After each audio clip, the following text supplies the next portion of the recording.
Hello and welcome back to my channel. I am Beth and this is Spiral Path Arts, and today I just want to share with you a little inspiration.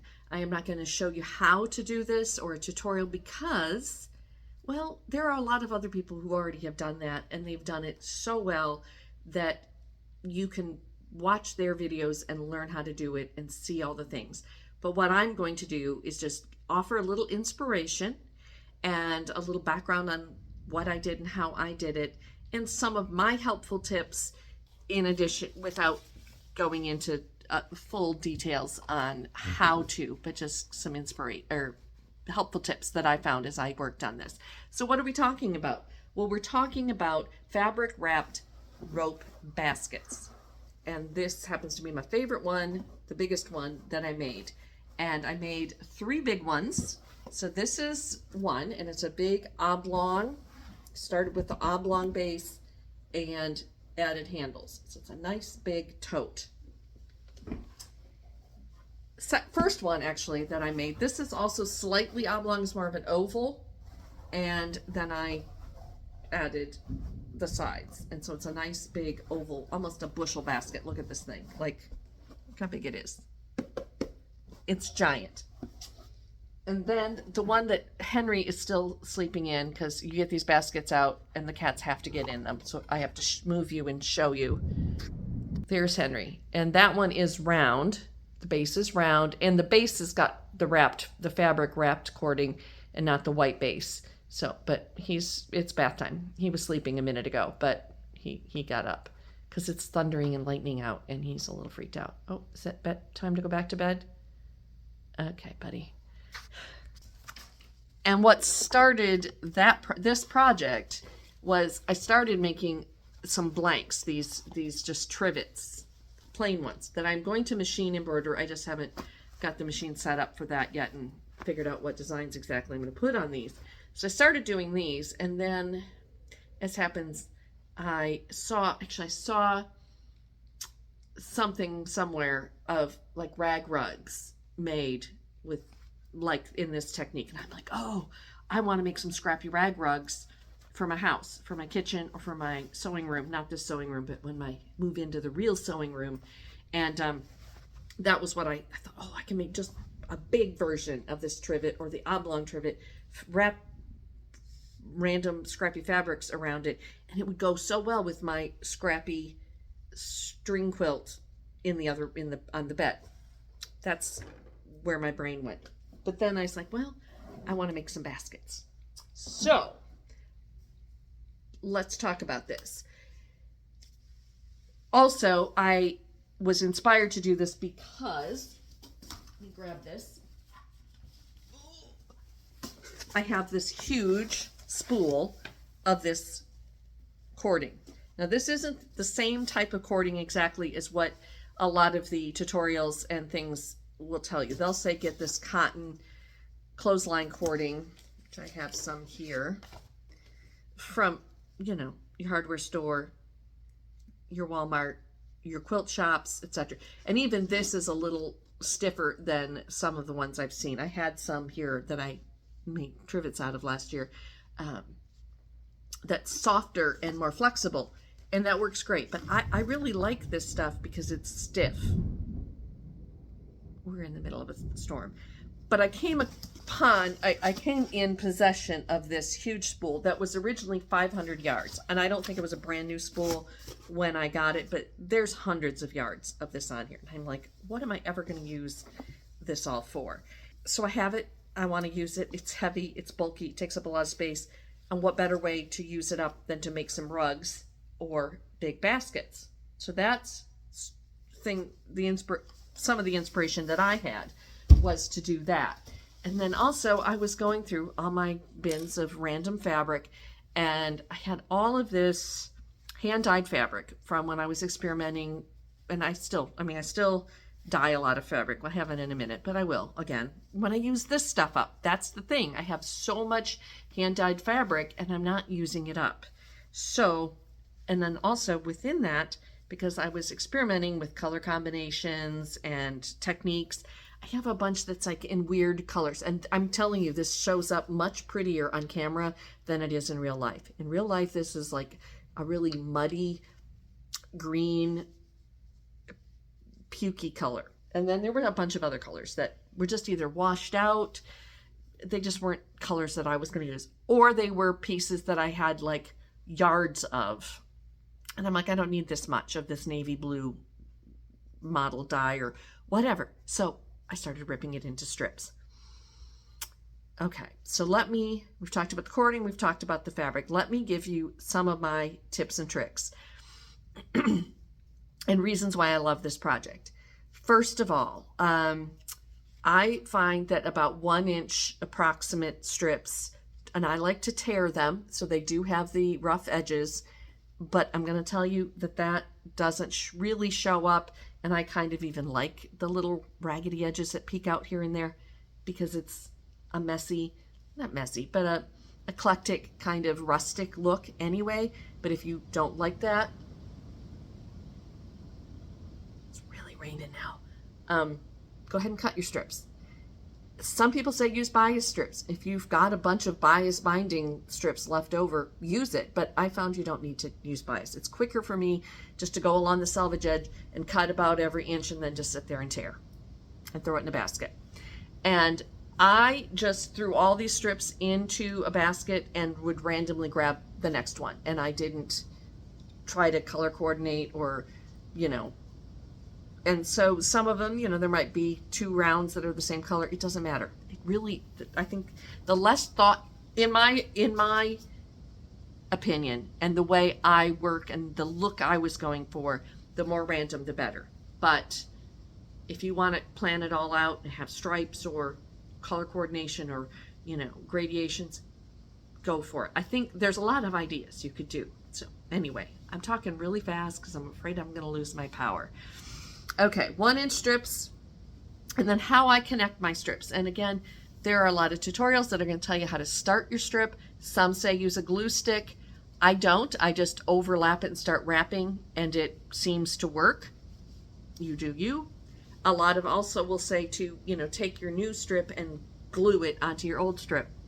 I didn't do that either. This is what I did. I get to the end of the first strip. I overlap the new strip, and I have that little triangle there. And then I'm just going to tuck that that ear under and wrap this around, and that's going to catch the yellow one and start wrapping. And yes, I pinch it here at the join at the first, but then once I've got it wrapped, it's not going anywhere. Doesn't need to be glued, doesn't need to be clipped, and then I just keep going. And then when I get to the end of however many strips I'm going to pre-wrap, I just put a little wonder clip on it until I add the next one.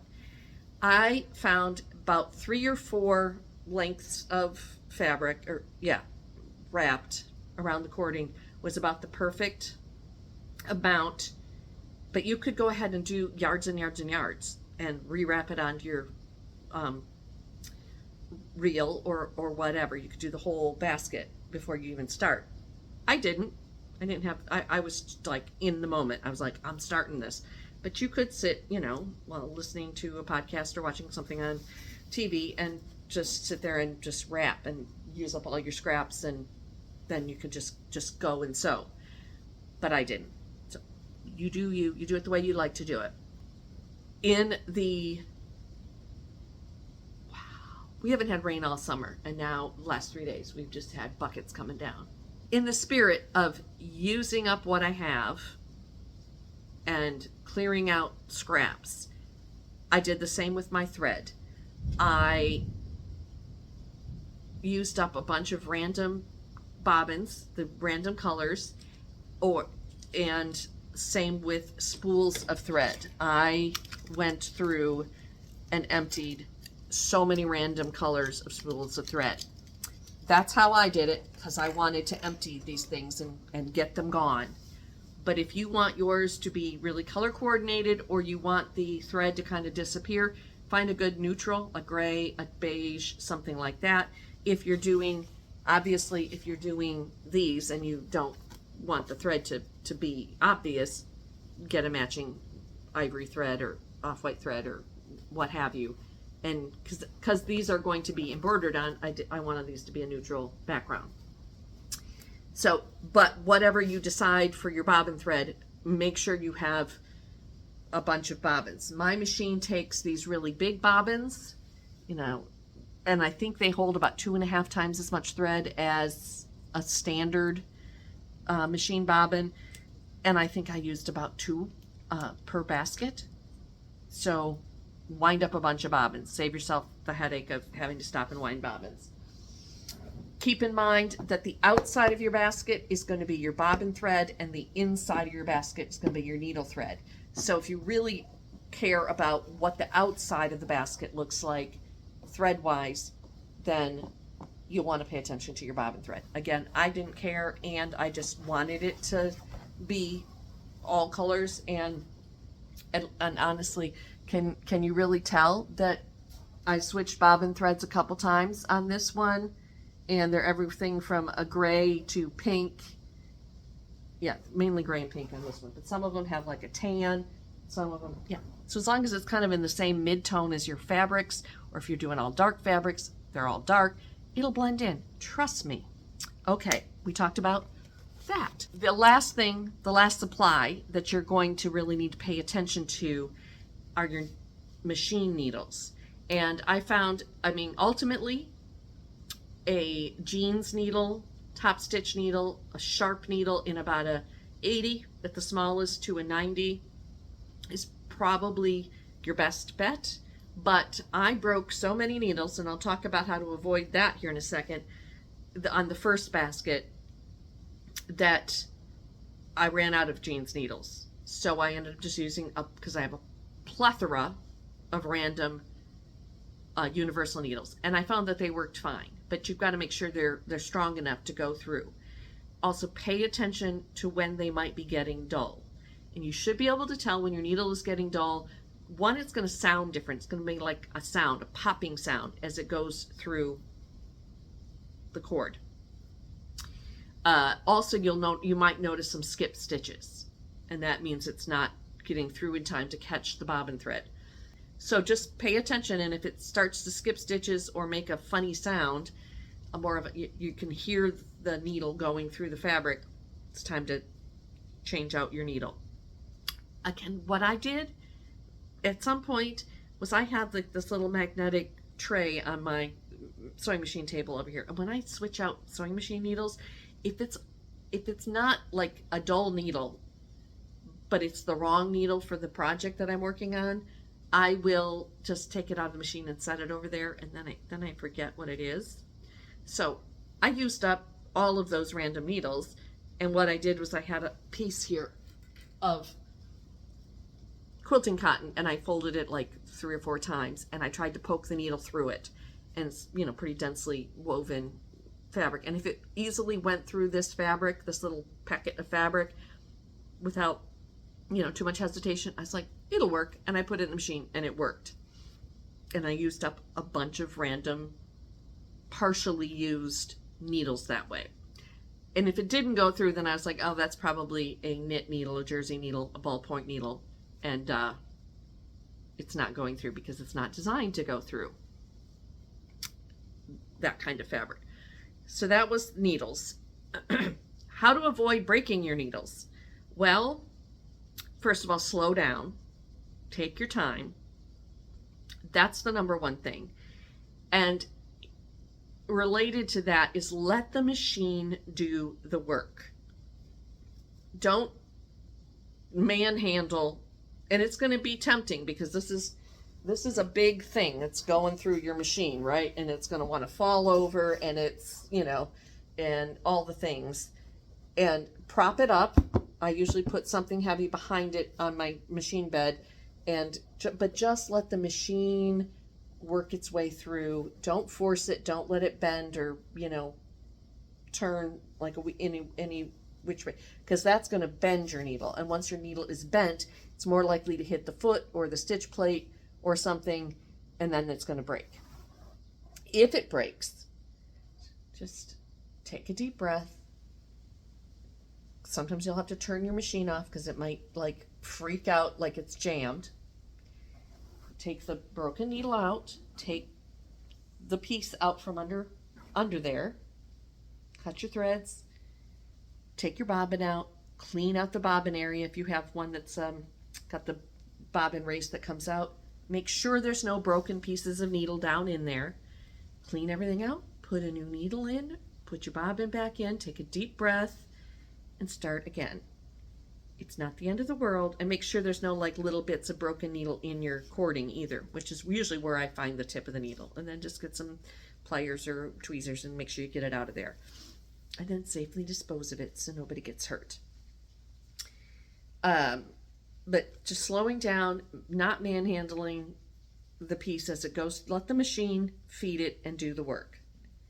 By the last one I made, I didn't break any needles. I did have to change the needles out because they were getting dull, but I didn't break any needles. So it was a me problem. And also, if your machine, and I think unless you've got an antique machine, which would do great on this, not my featherweight, but if any of my old singers had a zigzag function, they would probably be workhorses on this. But as long as your machine has zigzag, that's all you need. But if you have the needle down function on your machine that will automatically always stop it with the needle down, use that. But what I found is make sure that the needle is in to the left. So it is it's going through the machine like this. Can you see what I'm talking about? The finished part will be to the left, and the cord will be coming in from the right. And if the needle is down in the cord that's already attached to the basket, rather than the cord that's coming from the reel, for whatever reason, because this is going to be flopping around, it can pull that needle out of alignment, bend it, and then it's going to break, or more likely to break. You might not find that, but I find that. And having it stop with the needle down, then the whole thing isn't shifting and it'll start back up. But then, I only stop with it in needle down to the left when I'm just pausing to wrap more fabric onto the cord.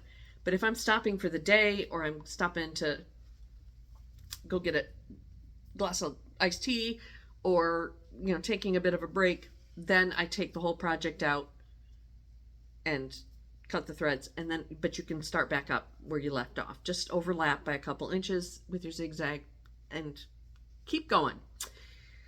Okay, I think this time I covered everything I wanted to cover with you. So I hope this gave you some inspiration, ways to use up fabric that you didn't, little bits of fabric.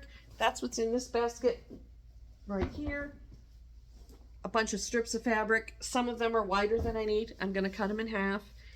Maybe somebody gave you a jelly roll that you aren't sure what you're going to do with. Give this a go. Maybe you want to color coordinate something to a room. Make a basket or make a rug, and you can do that as well. And just have fun with it. Just have fun. There's so many things you can do. So I hope my latest obsession has inspired you to get obsessed about something similar. And let me know in the comments what you think. And we will talk soon. Thanks. Bye.